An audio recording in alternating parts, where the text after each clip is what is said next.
There, I hope you're doing well. Here is Ivan with yet another tutorial, or at least a kind of. Today I just want to demonstrate you how I'm building a solid shadow from a really close perspective. The video will be real time, so I hope you will enjoy it and hopefully each of you can find some value in it. The only thing I ask back is to hit the like button for the YouTube algorithm. I want to apologize for my throaty voice, but I get some kind of allergic from the weather and it will take a while to get really better. However, I will keep it short in this episode because anyway the main idea will be the demonstration itself. Now before we start, let me just make one last thing, and is to give a promised shout out for a few of my guys from the mentoring program for the great work they did last week. We had a challenge in the private group and they just smashed it. So, shout out to Ivo, Andrea Create and Vasconio. You can go and check their work, you will definitely not gonna regret it.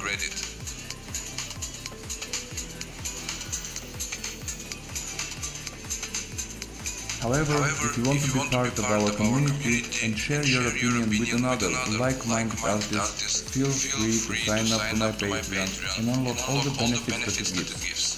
Instead of Discord benefits, it includes also a critique video that I make once in a while, where you can post your work in a special tab and I'm gonna go over it and share my opinion and give you some tips on how to improve it as well. But enough of this now, I'll let all the info that you need if you want to join. It will be all in the description under the video, and if you are uncertain on something, please feel free to let me know in the comment section under the video. I'll make sure to check it from time to time and answer to each and every one of you. But now let me come back to the idea of this video and let me tell you a few words about what I'm actually showing you in this episode, or at least what my point is. Of course, as I always say, this is just my way of working. It's definitely not the only way you can do a smooth and solid shading, but it's definitely one that works for me. If you're happy with your way and it's different than that, it's okay. But if you click on this video, I assume that you maybe had some uncertainty, so I hope you will get your answers here as well. So let me start with what I'm searching when I'm doing a shading like this. The most important thing for me in this case is having an even tone, what covers the complete place I'm working on. I'm using this so-called solid shading most often when I'm doing some kind of simplified project like Japanese tattoos, old school or new school work, and basically all the styles where you need to have a clean, even tone value. But did I actually use it when I'm working in realistic style?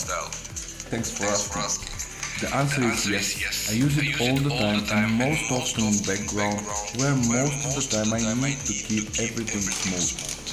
You can see in almost each of my tattoos that I try to keep my shadows very solid and not just scratching the top of the skin and make it look smooth as hell. I love this way of shading because it stays almost like a color under the skin and stands very good the test of time. It barely fades away with the years and keeps the complete tattoo very strong saturated. As you know, one of the most important stuff for me is how the tattoo actually holds after healing and especially after a certain amount of time. That's why I post often healed pieces just to keep my audience educated of what they can actually expect as a result. It's great to see a tattoo which is more than a year old and it still keeps all the details and the contrast like it was on the first week. I definitely think that this way of shading, almost like packing a color, helps extremely when we're speaking about healing with black and grey work.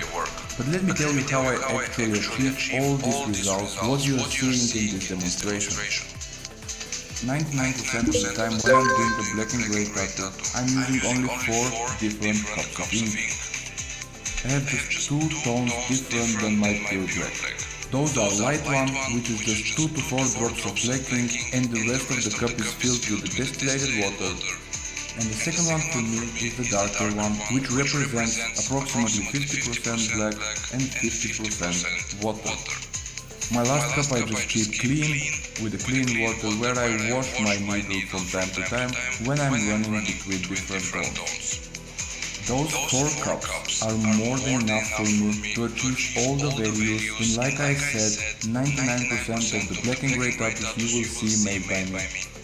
Actually, the transition between those particular tones I made by my hand movements. This directly adds 3 additional values to my work and makes it very smooth. In order to do as smooth and even shading as I can for this specific tattoo, I'm using relatively big needles.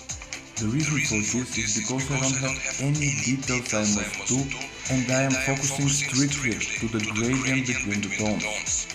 The needles I'm using here is 13 MAC 0.30 and 25 Magnum Soft Edge 0.30. On the end, to be honest, it's nothing really special in what I'm doing or some big secret trick.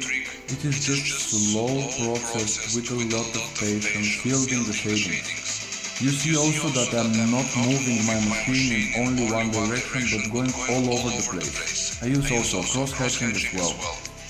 My main goal is to fill it all with the even tone, and after this just to darken the places that are supposed to be darker. Maybe something important that you can pay attention on is that I don't use any force when I'm building the shading. The machine has enough power to lead this process for me. I'm just giving the directions. In some places it could look that my hand movements are quite fast, but this is again without any extra pushing that could cause damage in the skin.